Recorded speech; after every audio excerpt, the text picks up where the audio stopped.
Hello students, तो आज की इस लेक्चर में हम लोग पढ़ने वाले हैं कुछ इंपॉर्टेंट पॉइंट्स जो कि अपने को याद रखना है ट्रिग्नोमेट्रिक इक्वेशन में। जैसे कि लास्ट लेक्चर में अपन पढ़े थे कि an equation containing one or more trigonometric ratios with non angles is called trigonometric equations, है ना। अब उसके बाद से हम लोग कुछ बेसिक चीज़ें डिस्कस किए थे। उसके बाद पढ़े थे कि दो तरीके के सॉल्यूशंस होते हैं, एक जनरल सॉल्यूशन होता है, एक प्रिंसिपल सॉल्यूशन होता है। प्रिंसिपल सॉल्यूशन का मतलब होता है कि हमारा जो सॉल्यूशन आना चाहिए वो 0 से लेकर 2π के बीच में होना चाहिए। इसी तरीके से जनरल सॉल्यूशन पढ़े थे कि collection of all the possible solution in compact form, कि सारे जितने सारे पॉसिबल सॉल्यूशन है उसका एक जमा इकट्ठे करने के प्रोसेस को हम लोग बोलते हैं क्या, जनरल सॉल्यूशन। और उसमें एक और बात लिख देते हैं, using n belongs to i, यानी ये जो n बिलोंग्स टू i है, यानी n एक इंटीजर होगा, इसका यूज करके हम लोग जनरल सॉल्यूशन का यूज करते हैं। अब आप समझिएगा ध्यान से। उसके बाद से हम लोग पढ़े थे कि 6 standard form of general solution. 6 तरीके के जनरल सॉल्यूशन होता है। साइन एक्स का होता है n π plus -1 raised to the power n into alpha. Cos x का होता है 2nπ plus minus alpha. tan x का होता है nπ प्लस अल्फा। इसी तरीके से स्क्वायर वाले का, यानी साइन स्क्वायर, कॉस स्क्वायर और साथ ही साथ tan स्क्वायर, इसका होता है nπ प्लस माइनस अल्फा। तो ये सब अपन सब कुछ ड्राइव कर चुके हैं लास्ट लेक्चर में। अब यहाँ पे कुछ इंपॉर्टेंट पॉइंट्स होंगे जिसको नोट में हम लोग लिखने वाले हैं। तो सबसे पहले समझिएगा ध्यान से, मैं नोट लिखता हूँ, है ना। ये चीज़ें यहाँ पे बड़ा इंपॉर्टेंट है और साथ ही साथ आने वाले टॉपिक्स में भी ये चीज़ें समझ में आएगा, यानी ITF जो भी आप टॉपिक पढ़ेंगे वहाँ पे ये काम आने वाला है। तो समझिएगा ध्यान से मैं क्या कहना चाहता हूँ। ये है, अपने को पता है कि 0 डिग्री, ये है 90 डिग्री यानी π/2, ये है π यानी 180 डिग्री, ये है 3π/2। इसी तरीके से ये है 2π और ये है 5π/2, ये है 3π, ये है 7π/2 and in a similar way this is actually 4π, है ना। ये है 9π/2 और ये है 5π। अब अगर एक चीज आप नोटिस कर रहे होंगे तो आपको एक चीज समझ में आ रहा होगा, सर ये 0 डिग्री, 2π, 4π, इसी तरीके से 6π और 8π एंड सो ऑन। तो एक काम क्यों ना करे कि इतना सारा कहानी लिखने के बजाय 0, 2π, 4π, 6π, 8π, यानी ये इवन मल्टीपल ऑफ पाई है। अगर आप ध्यान से देखें तो पाई का जो कोफिशिएंट है वो इवन है, 0 इवन होता है, 2, 4, 6, 8, यानी हम इसको अलग अंदाज में ऐसा बोल सकते हैं कि this is multiple of, even multiple of pi, even multiple of pi. बात समझ में आया। और इसको लिखने का जो हमारा अंदाज होगा वो हम लिख सकते हैं 2nπ, तो हो गया भाई। इवन मल्टीपल ऑफ पाई, कोई नंबर कोई नंबर जो है इवन तब कहलाएगा जब वो क्या हो, 2 का ऑब्वियस मल्टीपल हो। तो भाई हम 2n लिख दिए, 2n इंटू पाई। तो इसको इस तरीके से हम लोग लिख सकते हैं। अब बात है यहाँ पे, अगर आप एक चीज नोटिस करें तो पाई है, 3π है, 5π है, 7π, 9π, इस तरीके से ये चलने वाला है ना। तो क्यों ना करें ऐसा कि इसको एक शॉर्ट तरीके से लिख दे। तो अगर आप ध्यान से देखें तो ये है ऑड मल्टीपल ऑफ पाई। क्या है? ऑड मल्टीपल ऑफ पाई। और इसको हम लोग ऐसे लिख सकते हैं 2n-1 इंटू पाई, है ना। ये आप लिख दो 2n+1 इंटू पाई। समझ में आया।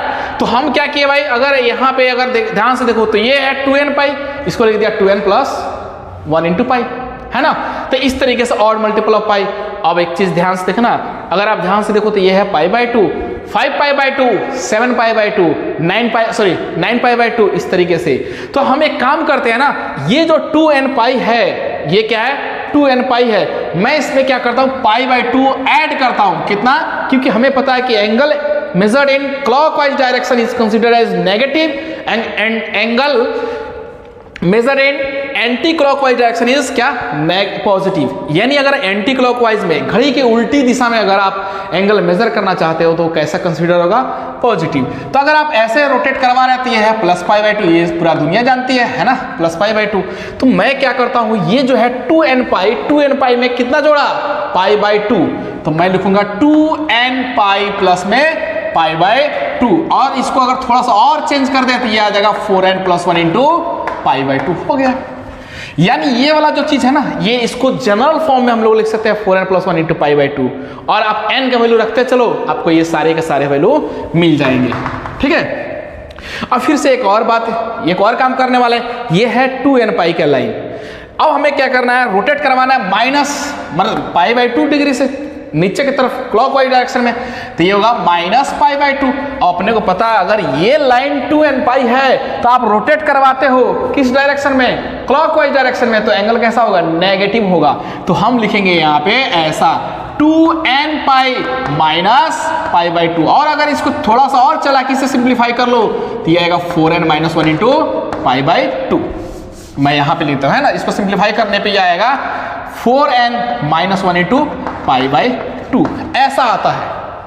तो आप समझना ध्यान से, ये है इवन मल्टीपल ऑफ पाई, ये है ऑड मल्टीपल ऑफ पाई, ये क्या कहलाएगा भाई 4n - 1 × π/2, और ये क्या कहलाएगा 4n + 1 × π/2। अब यहाँ पे कुछ इसके बारे में कुछ कहानी लिखने वाले हैं, है ना, जिससे सारी की सारी कहानी समझ में आ जाएगा। तो समझिएगा ध्यान से, सबसे पहले ये जो 6 इंपॉर्टेंट पॉइंट्स लिखेंगे ना, इसको आप क्या करना, फिक्स अपने दिमाग में सेव कर लेना। क्यों, अगर ये दिमाग में सेट कर लेते हो तो इससे सारे के सारे कहानी जो है ना, जो आगे आने वाले क्वेश्चंस जितना भी हम लोग करेंगे, सारा का सारा कहानी एकदम बिल्कुल उलट जाएगा।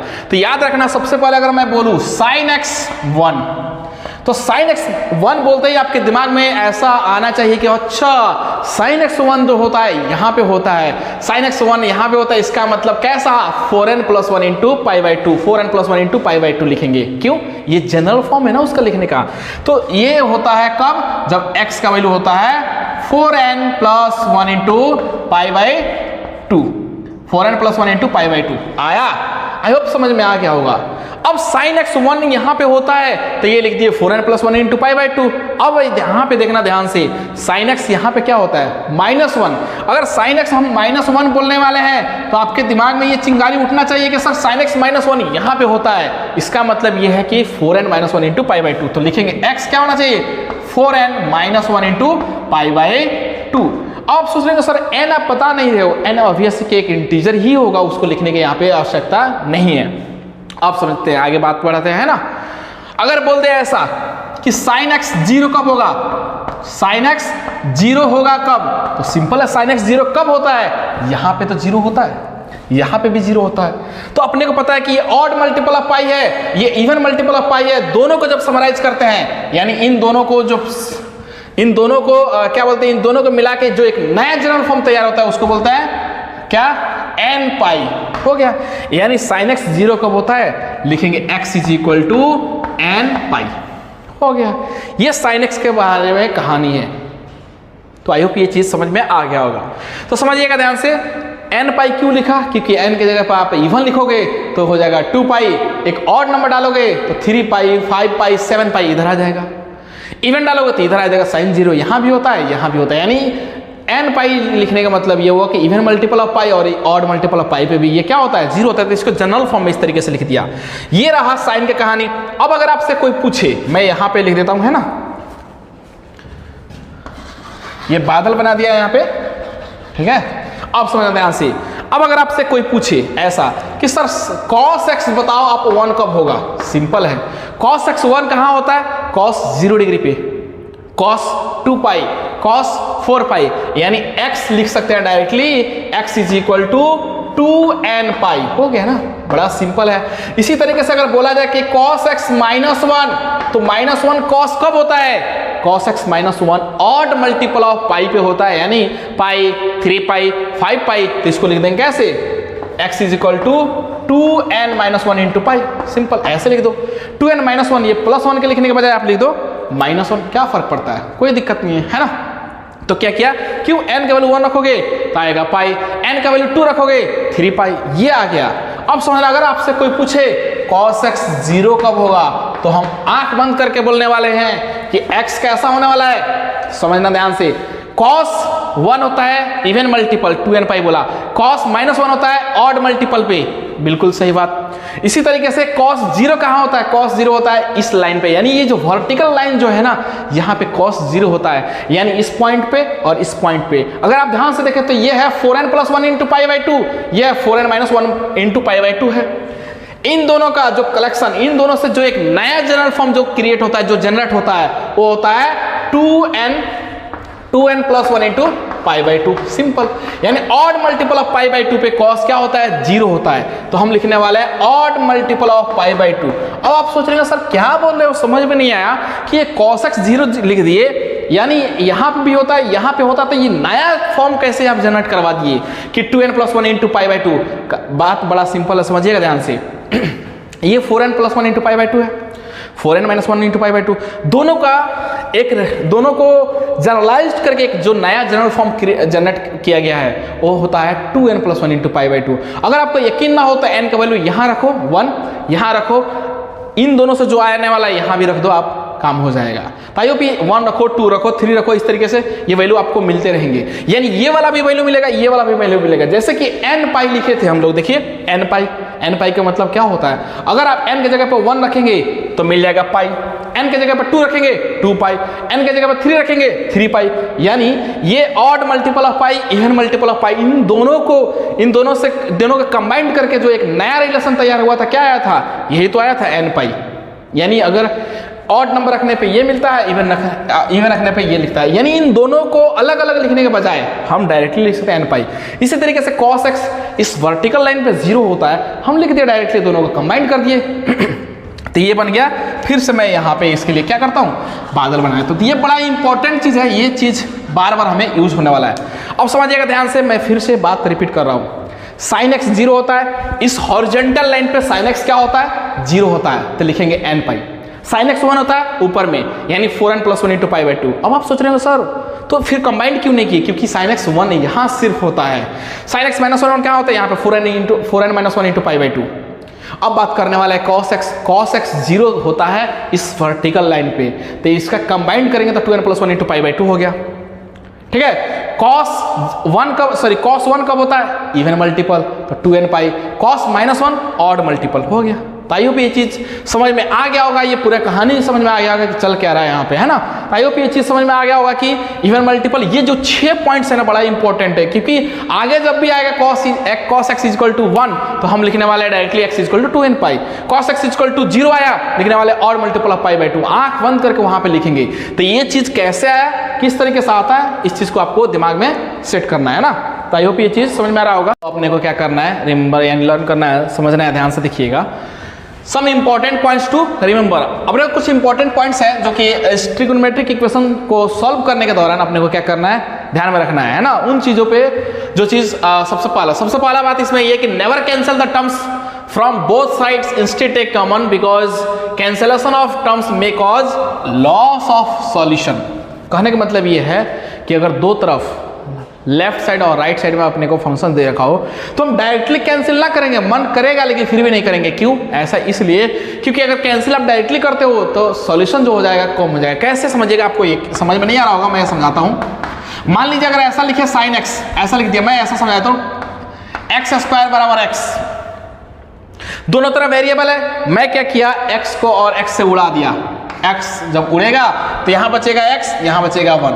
आंसर सॉल्यूशन कितना आया, एक सॉल्यूशन आया, लेकिन सॉल्यूशन आना कितना चाहिए, मेथड से अगर आप समझिएगा तो 2 सॉल्यूशन आना चाहिए। क्यों, क्योंकि x के पावर में 2 है तो ऑब्वियसली 2 रूट्स मिलना चाहिए, लेकिन रूट्स कितना मिल रहा है, 1। इसका मतलब सॉल्यूशन कम हो गया कि नहीं हो गया, हो गया ना। इसीलिए डायरेक्टली कैंसिल ना करके हम कॉमन लेंगे हमेशा।